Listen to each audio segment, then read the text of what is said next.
I'm not gonna lie. As a Raptor fan, it's tough to see Cory Joseph go.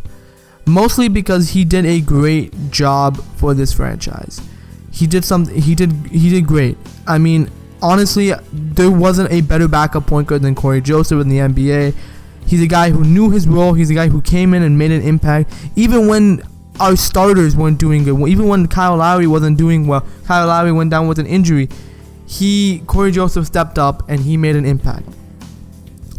But see, this is where the problem came in.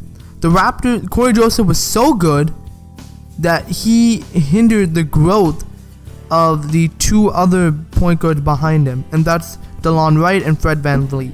Fred VanVleet, we can see him in Summer League right now. He's killing it. He's a good player. He's a player who deserves minutes. DeLon Wright showcased his value in the playoffs in that Bucks series, coming in and just, his defense, his poise, his ability to get to the rim and play make. Those are skills that he has been developing over the years.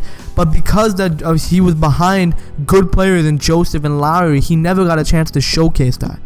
So although Joseph was a great contributor for the Raptors, his contract was in a position where the Raptors find him expendable.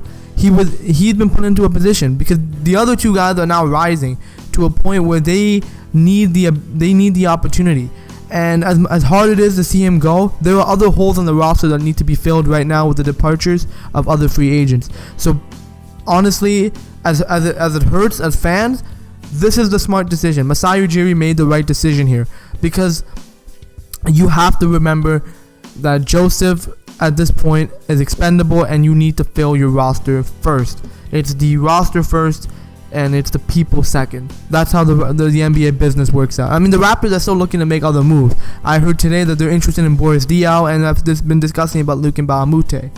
So yeah, now on to CJ Miles. I think CJ Miles was a great pickup. If you heard my thoughts on the DeMario Carroll trade, you heard that I was very concerned with who the Raptors should sign. I thought the Raptors' primary option should have been KCP, but he signed with the Lakers.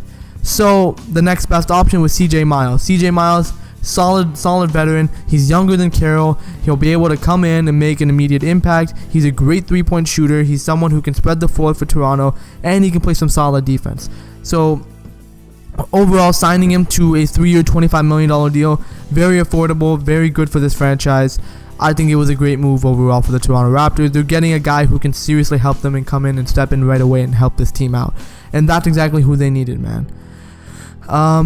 Now, as of with the departure of Cory Joseph, I feel that this is a great opportunity for DeLon Wright to come in and be the backup point guard. I think he can do a great job with it. I think this is going to be a great opportunity for DeLon to come in and be a quality player in the NBA. I'm excited to see what he can do with more minutes. I just hope that he can continue to develop and be a good player for the Raptors to come, because he's a good player and I've seen his development. He's been doing really, really well for the team. So overall, man, it's tough to see Cory Joseph go, but I'm excited for the opportunities that are coming to our younger players to step up and make a bigger impact onto the team. And I also like the acquisition of CJ Miles, as it's showing that Masai Ujiri is looking at this team. He's looking at filling the holes on this roster, and more deals are to come. I mean, I mentioned that the Raptors are interested in Boris Diaw and Luke Mbamute. So moves are still happening. Toronto is trying to rebuild and tinker and fix their roster and hopefully patch those holes up and make another run at the Cavs next season. But we'll see what happens.